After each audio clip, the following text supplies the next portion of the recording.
If you can get better at this one thing, I assure you that your English will sound better. And actually, I'm not going to talk about some technical or grammatical or pronunciation related skill here. I'm actually just talking about confidence, okay?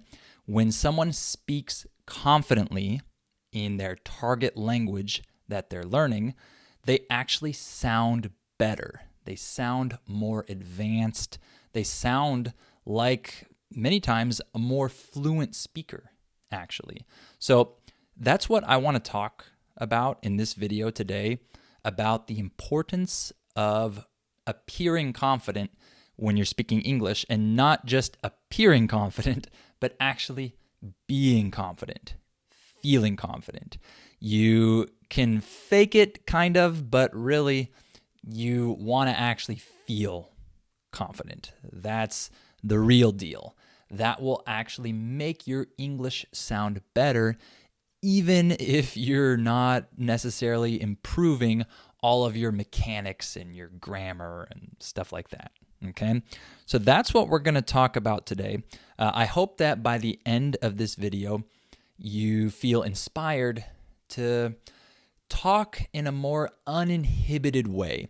Uninhibited meaning that you don't have these restraints. You don't feel like you can't let yourself kind of go and speak freely without fear. I hope that by the end of this video, you are convinced that you will sound better if you have more confidence when you speak English, okay? Why did I think of this topic for today?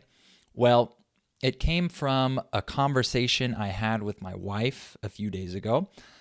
Just for context, most of you already know this, but my wife is a native Spanish speaker from Mexico, and we live in the US now. We've been living here together for almost 2 years now. And I asked my wife, do you think your English has improved since we moved here? Because 2 years is quite some time, right? That's a lot of time to actually practice a language, right? And let me just say that she is not studying English in an intentional way. She's not actively trying to improve her vocabulary, improve her speaking, improve her grammar or her listening skills. She's not trying to learn English in that way. Her English is good enough to converse with people, live here in the US. She has like a level that's good enough, right? So many times when people reach that level, they don't actively try to study and improve, right? So that said, she has practiced a lot because she's been living here for 2 years. And yes, she can speak Spanish almost anywhere in San Diego, and there are workers in basically every store that speak Spanish. There are waiters and waitresses in every restaurant that speak Spanish. So no, she doesn't have to speak as much as if she lived in, some state in the middle of the U.S. where there aren't many Spanish speakers. But still, she has practiced a lot, and mostly with her friends. She has friends here, actually quite a few. She has a good number of friends that she speaks to on a pretty regular basis. And with a lot of them, she speaks English, or she'll speak like a combination of English and Spanish, right? So she's not studying intentionally, but she's practicing. Of course, because she's been here and she's made friends and she has to speak English with a lot of them. Of course, her listening has improved. Of course, she's learned new words and phrases. That's expected. That's natural, obviously. But what about her speaking? Her overall ability to speak the language, has she improved in the last couple years? Well, when I asked her that, she said that she can't really point to all of the improvements that she has made over the course of the last couple of years. It would be hard for her to really identify, like, oh, I don't make these types of mistakes now, or I say this more naturally. She can't really tell you, what exactly she has improved in terms of the details of the language. However, she said that for sure she has gained a lot of confidence in her speaking. She speaks much more confidently now than she did 2 years ago. Who knows if she's making fewer mistakes? Probably. But really, what she has noticed, and what I've noticed, is that her confidence level has gone up significantly when she's talking to people, especially people that she's friends with, that she likes, and that she wants to have a meaningful conversation with, right? So it might not be super apparent that her accuracy has gotten better, that she is making fewer mistakes, even though that's probably true. That's not really what has made her seem like a better speaker now than she did a couple of years ago. The big thing is the fact that she's speaking more confidently. So why is confidence so important when you're speaking English? You're learning English, so I'll use that as the language of reference here. But this goes for anyone speaking any foreign language. Why is confidence so important? Well, when someone is unsure of themselves, you notice their flaws more. You notice their errors more.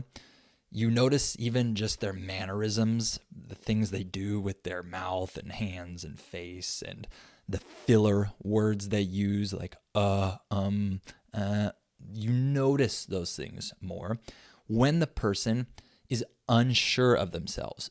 Because when someone is not confident, when they're unsure of themselves, you can visually see this. Usually, some people can hide it well, but usually there are giveaways, meaning there are things that you can identify. They're visible cues or visible clues that that person is uncomfortable, and you start to notice that, and it kind of takes you away from just their message of what they're saying, and it makes you think more about how they look, how they're acting, how they're moving.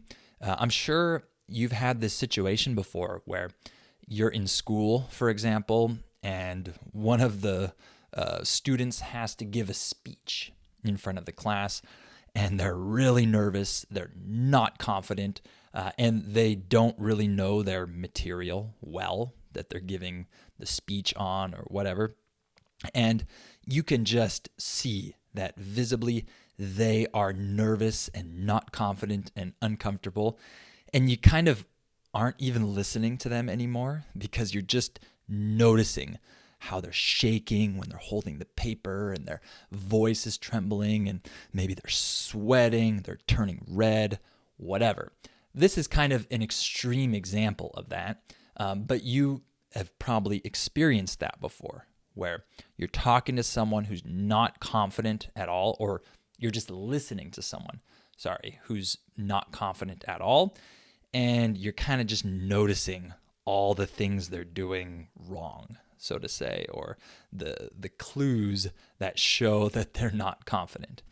The same thing happens, but not as extreme, when someone is speaking a foreign language with you and they're not confident in themselves, right? You can feel that energy that they're not that confident, they're unsure of themselves, and you start to notice the things that are wrong with their communication, right? So another thing is also that when someone is not confident, their message is not as convincing, right? If I come to you and I talk about something I believe in and I'm super confident, there's a better chance that you're going to agree with my opinion than if I come to you with an opinion that I have and I'm talking, but I'm not really sure about the words I'm using or whatever. You're probably not going to view my message as convincing,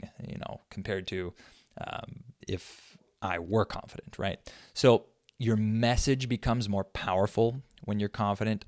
And when the person you're talking to is not confident, it kind of makes you feel less comfortable sometimes in the conversation, right? We don't want to feel that nervous energy, and we don't want that to kind of characterize the whole conversation, right? It kind of makes us uncomfortable when the other person's uncomfortable.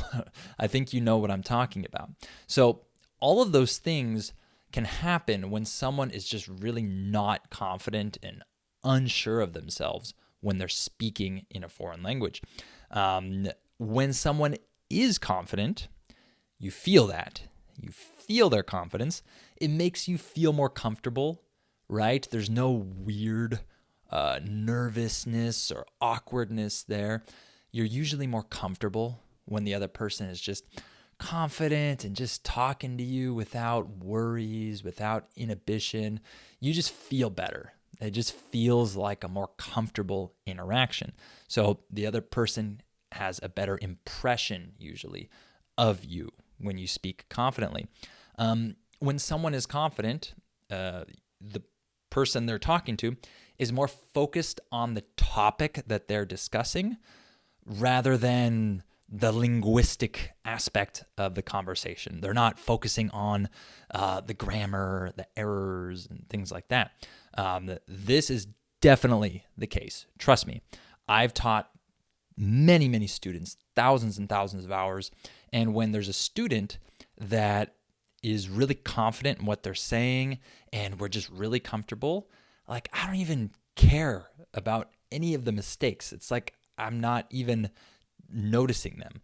Of course, subconsciously I notice them, but really it doesn't affect me at all. I'm just interested in their conversation, in their topic, I should say, that they're talking about, their message, and I just don't really care about anything else. So it makes it seem like the conversation is just better, more comfortable. I'm getting along with the person better. I'm identifying with them more.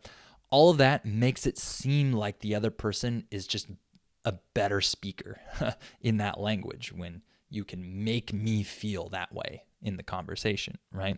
So when someone's confident, you just don't really care about their mistakes.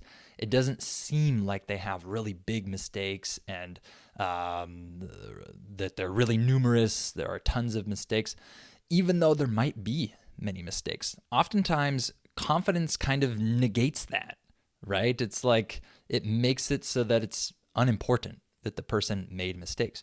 So you can see that all of that kind of makes confidence a really important element of just your conversations that you have when you're speaking English, when you're speaking that foreign language that you're learning, right? So I myself have noticed this many, many times throughout the years.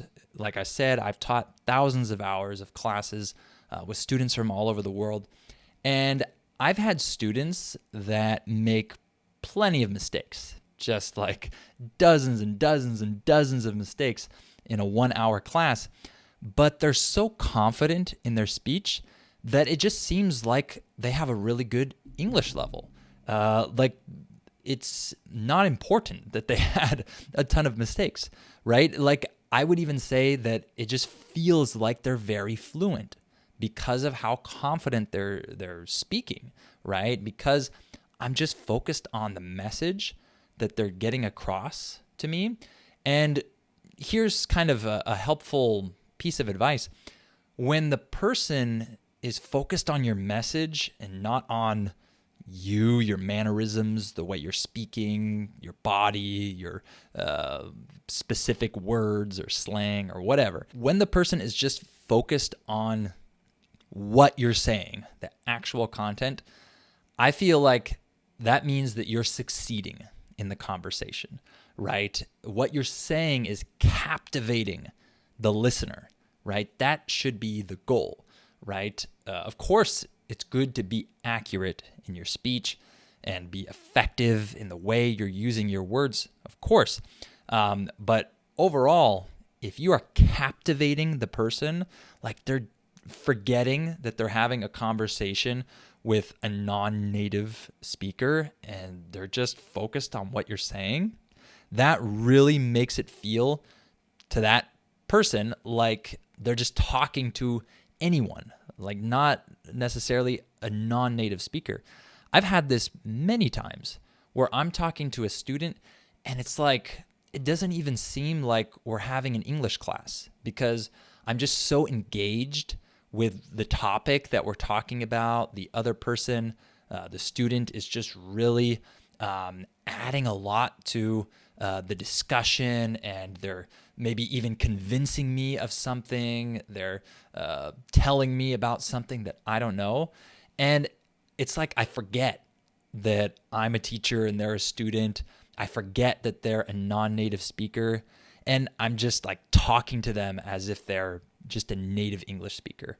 That's awesome. That should be your goal, right? Not necessarily to have zero mistakes, even though, yes, your goal should also be to reduce mistakes. But really, a more attainable goal is to achieve this level of comfort and confidence despite your mistakes so that the other person just feels good when they're talking to you.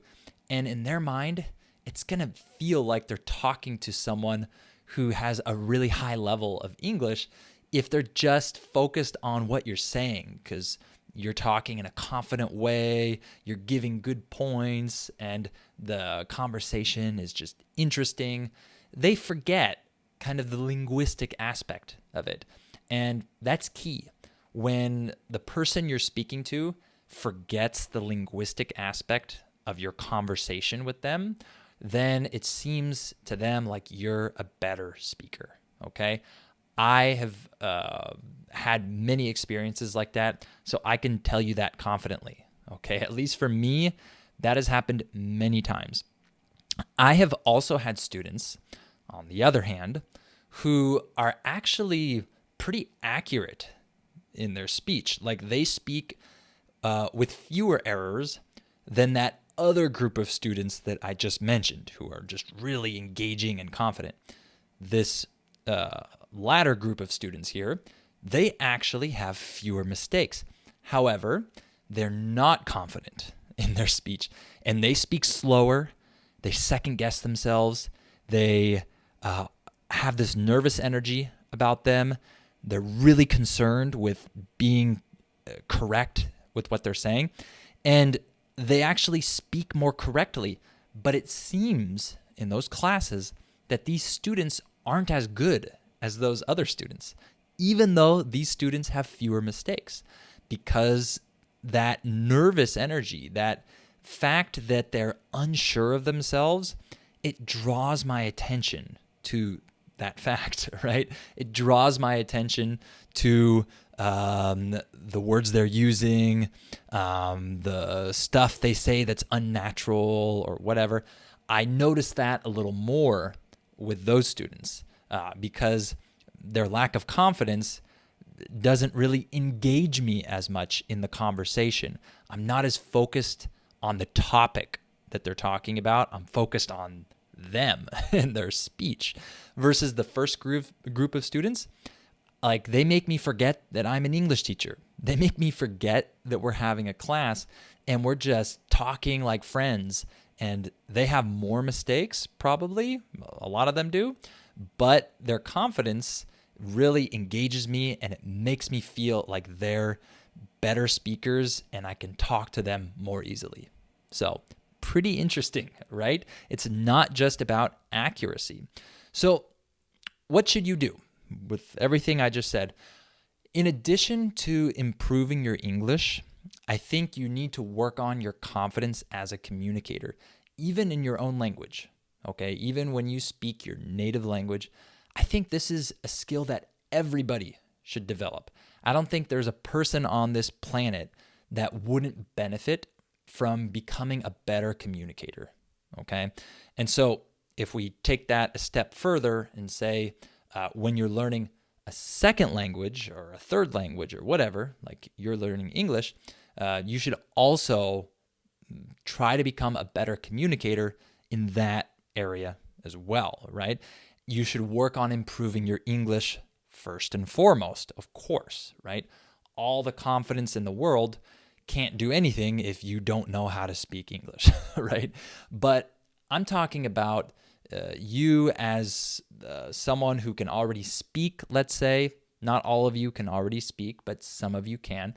If you can already speak, you can understand pretty well, you can actually have conversations in English, you should work on your confidence and just your effectiveness as a communicator, okay? Work on just talking clearly, communicating your point well, engaging the other person. You see how I'm using my hands here? Not everyone likes to do that when they speak, but if you can learn to control your body well, this can also make you a more effective communicator. There are all kinds of things that you can work on to become a better communicator. And once you're a better communicator, you'll be more confident when you're speaking, okay? So in addition to improving your English, you need to work on your confidence as a communicator, okay? Another thing, don't imagine that the other person is judging you for making mistakes. When you have that in your mind, you will not be confident. You will be inhibited. You will not let yourself say a lot that you want to say because you're not quite sure if it sounds natural. And so you just avoid saying that thing to the native speaker.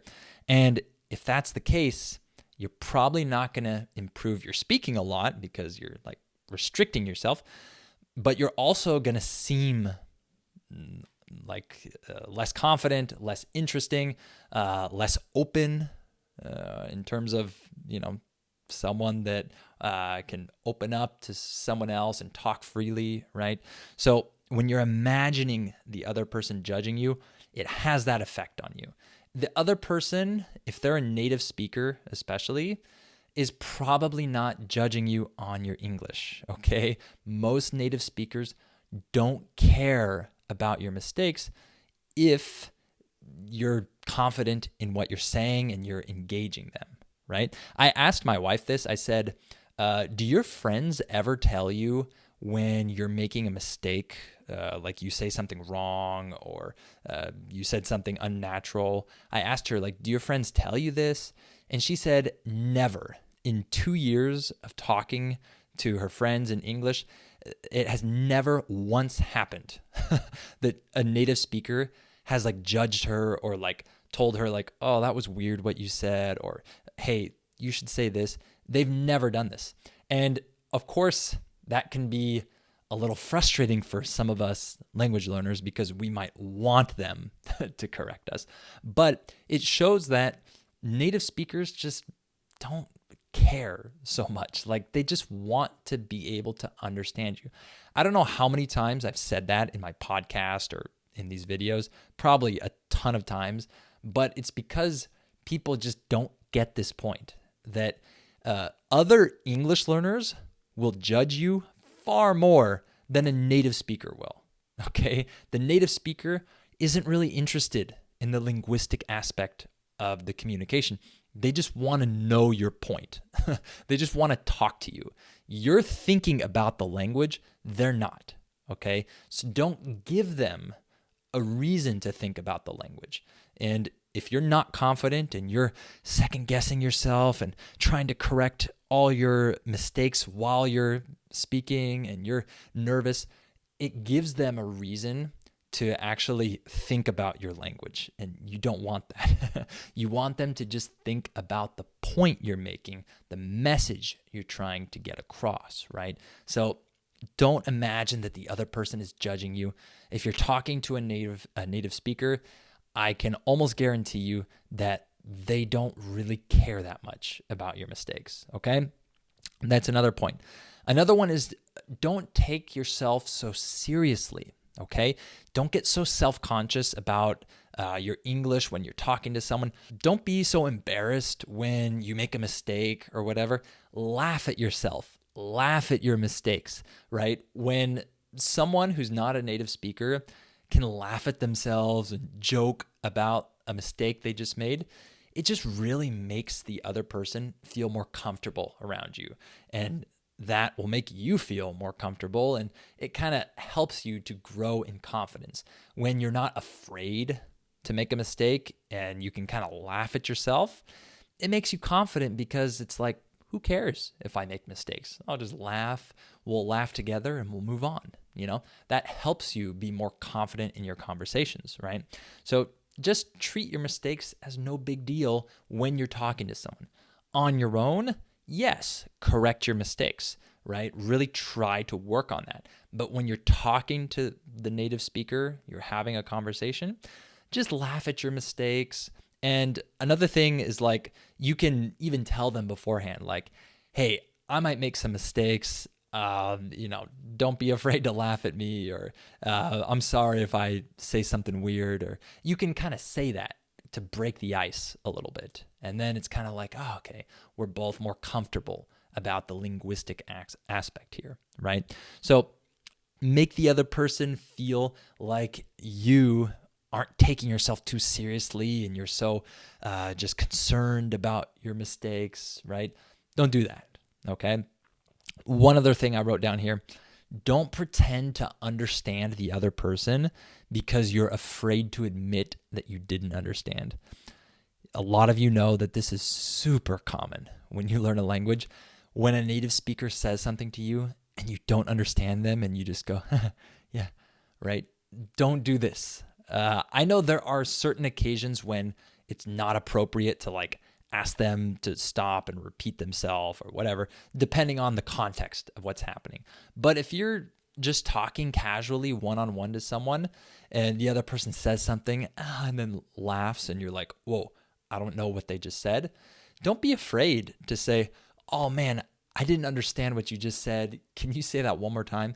I just had that today with my French tutor. Like, I missed a word that she said and she said it and kind of laughed. And I'm like, oh, hold on. I missed the first word that you said. Could you say that one more time? And then she said it, I understood, and then I laughed with her, right? That's not a problem, okay? Don't try to pretend that you're understanding someone, because the other person can usually pick up on that. They can usually identify like, oh, I don't think he just understood what I said, right? And that makes them more conscious of your like errors and your maybe lack of ability to understand certain things. It's much better when you're just open about it, right? And you're, oh, what was that word you said, right? It doesn't lower their thought of like, oh man, this person doesn't speak English well. No, it just, they just repeat it and then you move on. It's worse when in their brain they're thinking, he didn't understand that, right? But they don't want to say that out loud because they don't want to offend you. That causes much more of that feeling that like, oh, I'm talking to an English learner who, isn't quite, at the level where I can speak freely with them, right? So you want to avoid that. So just make sure that you're not just pretending that you're understanding, okay? And I think that's it in terms of the advice I wrote down. I just want to make one last point. Me personally, when I am speaking with a tutor, for example, I speak in a very uninhibited way without self-consciousness in terms of like my French classes. I have had issues with Spanish before where like I kind of take myself too seriously with Spanish and like I think I shouldn't be making mistakes or whatever. So I might seem less confident almost sometimes when I'm talking to a stranger in Spanish, and that's not good, right? I'm trying to work on that. I shouldn't be such a perfectionist. I shouldn't expect myself to have perfect Spanish just because I lived in Mexico or whatever. However, with Portuguese or French or other languages I've taken classes for, I don't even care. I'm just like I just talk however I want with the tutor, and I just like make friends with them. I have like no worries. And what happens is that they usually overestimate my level because of this. Like, I honestly don't have a super high level in any of these languages, but the person I'm talking to, because they feel this kind of confident energy and we're having fun together, like they overestimate my level. Like they actually think I'm better than I really am. And that's a cool thing, right? Obviously, I want to actually be better, but it's cool when the other person just kind of feels like you're better than you are, because, we all want that. We all want to appear to be a better speaker in the other person's eyes. And that has happened to me many times with French and with Portuguese, because I'm just not afraid and I'm just talking and laughing and confident. And they just think that I'm like a fluent, good, speaker of whatever language, right? So it has worked for me, and it will work for you if you just gain some confidence. I'm sure that it will help you seem like a better English speaker. Okay?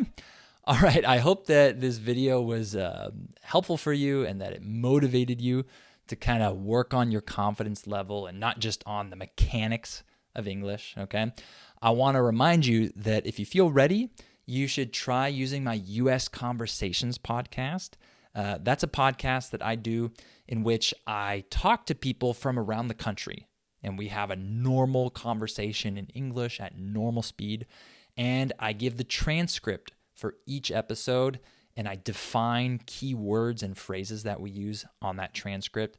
It's a lot of fun. You learn a lot about the US. It's really educational. Actually, I learn a lot too, because I'm learning about people's different states and stuff. And of course, it's great practice for your listening. Eventually, you'll need to be able to understand when more than one person is talking. So use this resource. This is a great introduction for that. Okay, the link is down below if you want to sign up for that.